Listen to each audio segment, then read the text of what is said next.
Meaning of cylindrical.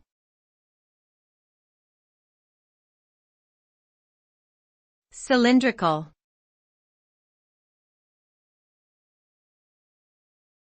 Cylindrical.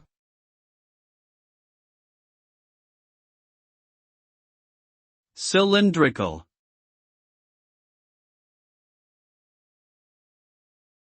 Cylindrical.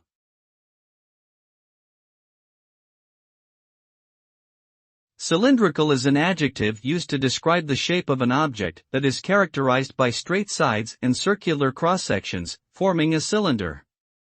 This means that the object has a round or curved surface and is not flat. A classic example of a cylindrical object is a soda can or a metal pipe. Cylindrical objects are commonly seen in everyday life and are often used in the manufacturing of various products due to their stability and strength. Overall, cylindrical objects are defined by their elongated shape with uniform circular cross-sections.